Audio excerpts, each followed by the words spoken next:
What's up, YouTube, everybody? This is Cam and Val. We are going to start a channel called Painful Conversations. Excuse me. Yeah, so Painful Conversations. So the reason why we're starting Painful Conversations is because that's something that Val feel like the Lord called us to do, and you know, if I trust my wife, I'm with it. So what is painful conversation? Painful conversations is a painful conversation, like difficult conversations. Like and this happened way before the Rona. Like all this started, you know, she was pregnant with this way before the Rona. So I've seen a lot of people come out and they're, you know, talking about different things, this, that, and the other, but ours isn't gonna be based off of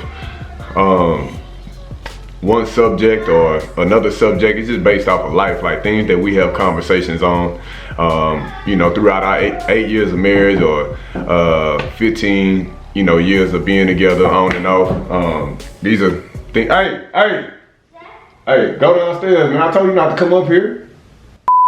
Yeah, so that's what we're doing. We're starting a YouTube channel with each other, and this, you know, she had one before, but we're gonna do this together. We're gonna be in it, you know, together this time. So Painful Conversations.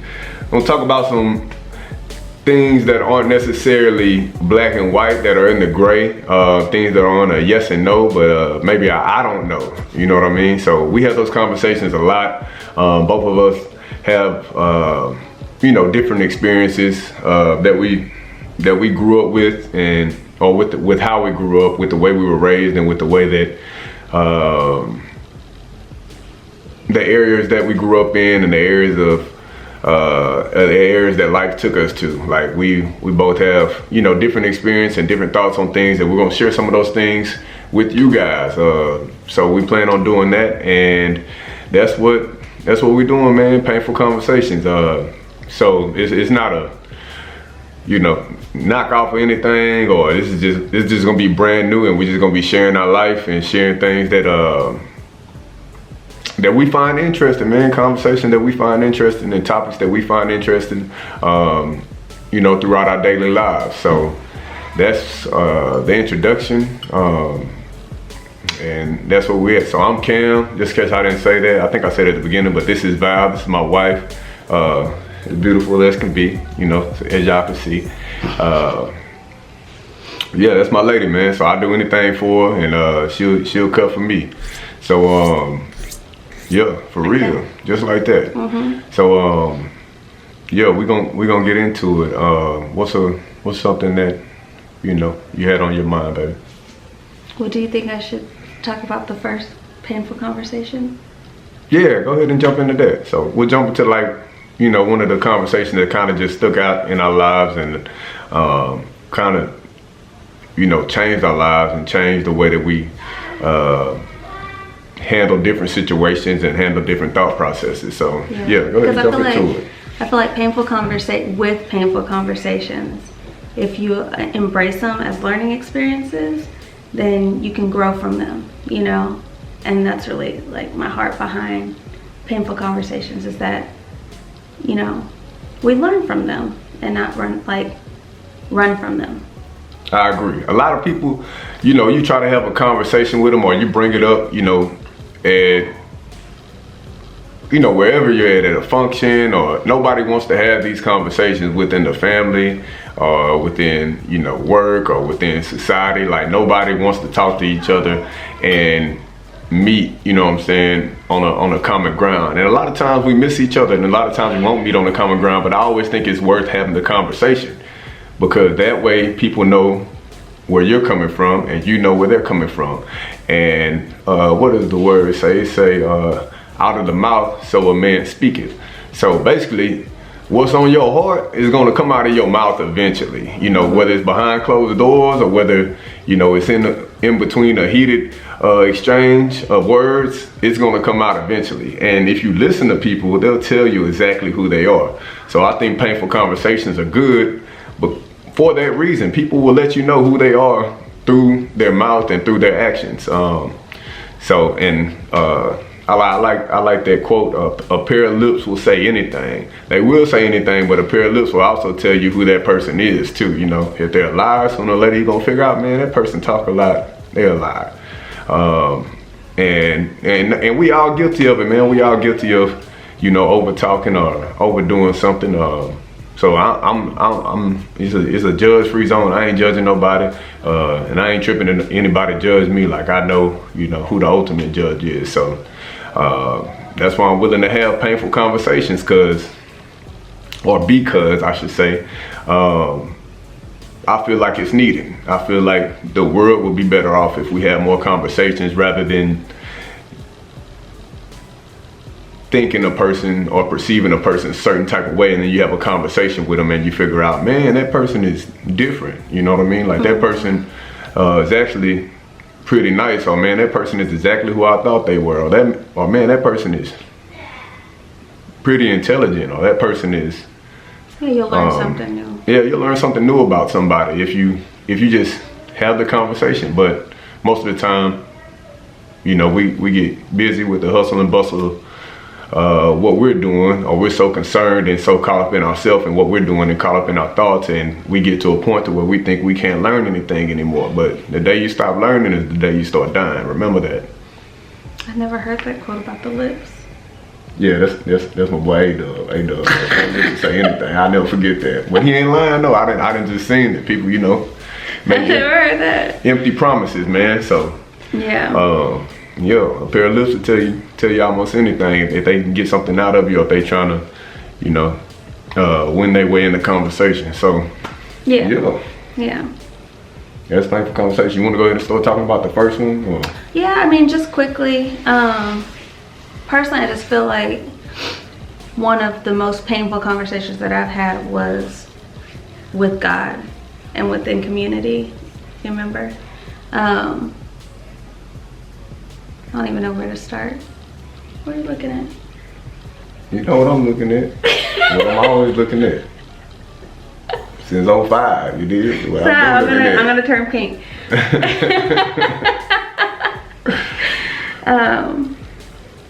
But yeah, I think that was the first time I like stopped running from moments of discomfort whenever I was faced with something that I didn't really want to deal with. And it was in regards to the gospel. And basically I was told that the gospel that I believed was not the true gospel. Who told you that? I'm just asking, I don't know. I think I know, but I don't know. It was you. Oh. No, but it was community too. It was community. It was community. It was fresh on me too. Yeah, it was new. But I remember he was like, you don't know the gospel. You don't know the gospel. And I was like, yes, I do. Because at that point in my life, I was a believer, I thought, you know, like I had been on mission trips. I had been super saved. What mission trip? Where you went? I went to Mexico and I went to Armenia. And no, I didn't go to Armenia. Where did I go? I went to Romania. Romania. I was thinking about Kim Kardashian. Yeah, it's two different places. I went to Romania. And I was in this ministry, and I use that term very loosely. I mean, it can be a ministry. I don't think it was ministering to the God of which I serve today. I'm saying it might have just been ministry, and it was ministry, but it's still I don't know what ministry. that was. I don't know what that was.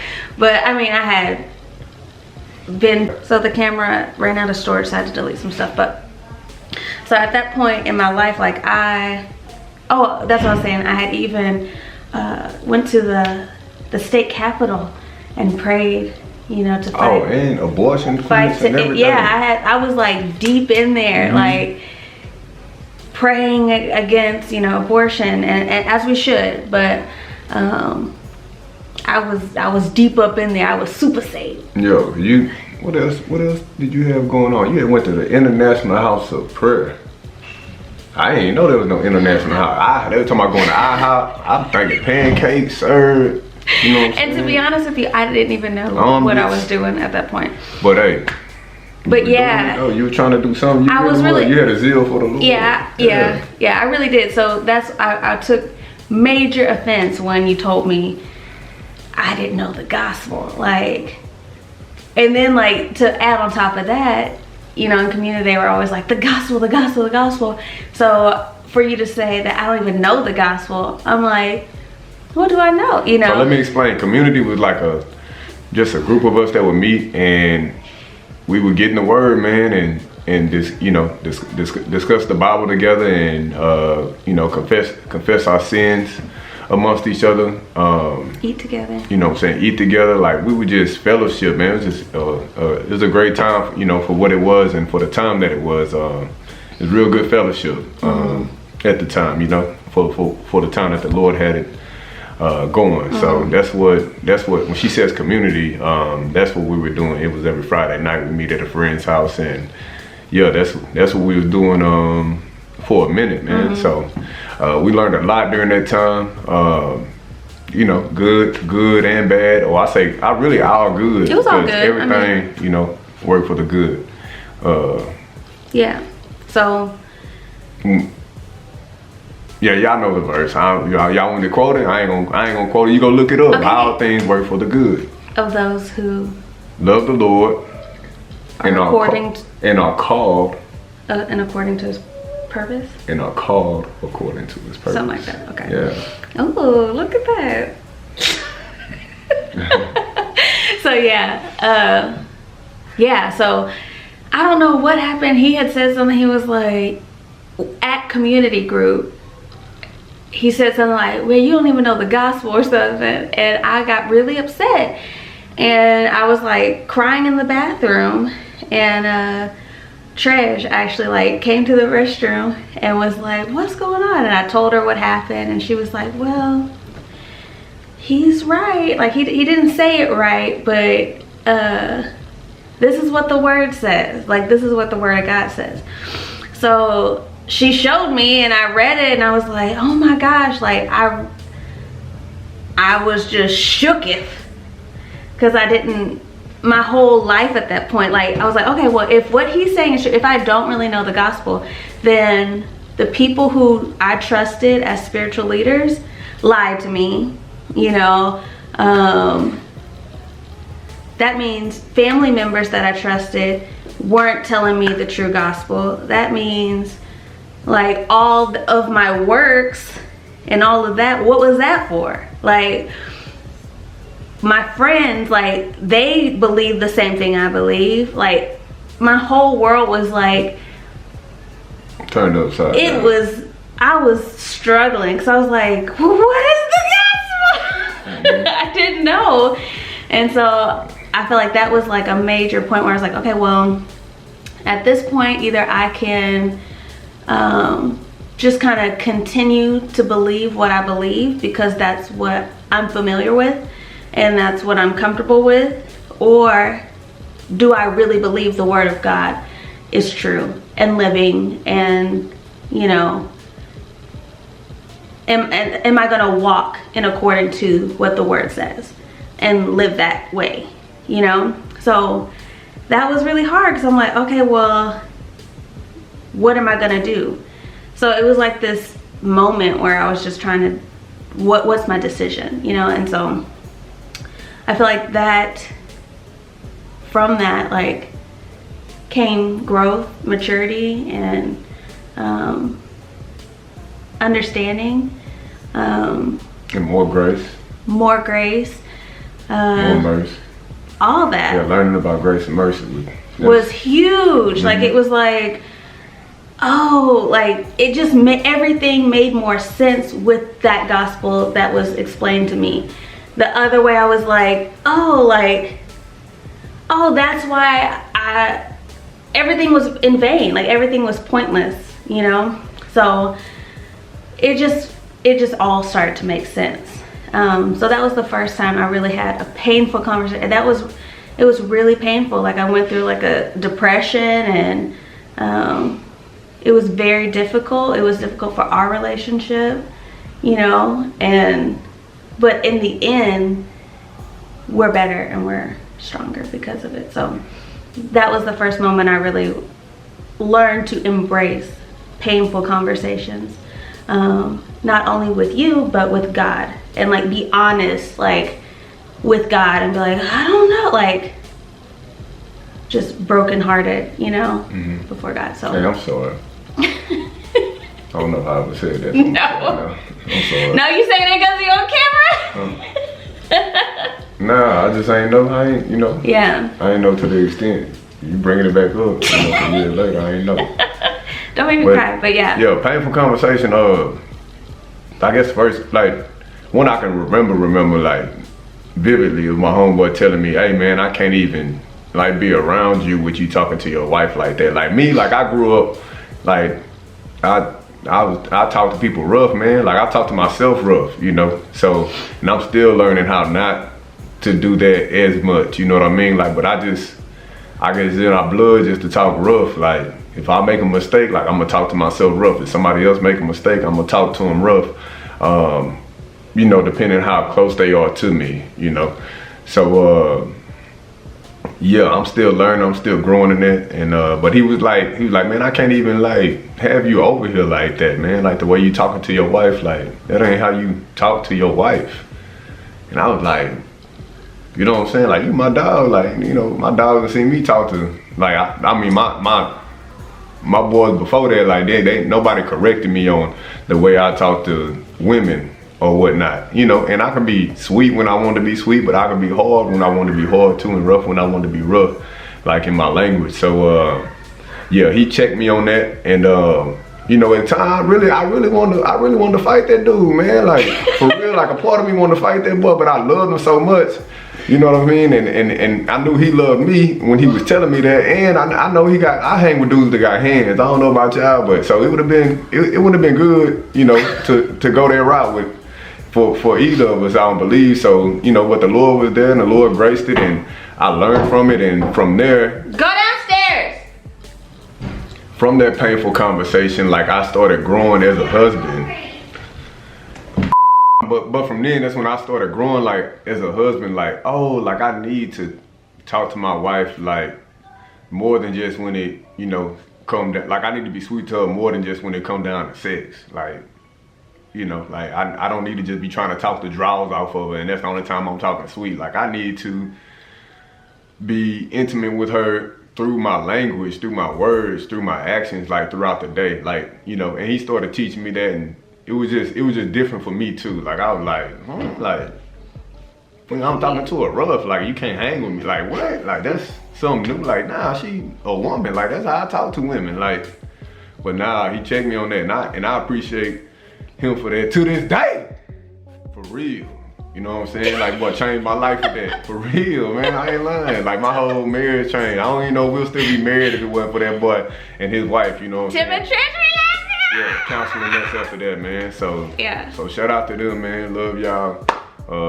Well, yeah, that was a painful conversation for me. I mean, really, like, I'm the type of person, like, it's on my face, you know what I'm saying, if something wrong or something upset me. So I know he could see it, but he still stood in there like the G he is, man. And I appreciate that, you know. So yeah, man. So that's painful conversation. That's I guess the first episode, the introduction, you know, and one of the first painful conversations that we had, and there will be more, so look out for the next episode.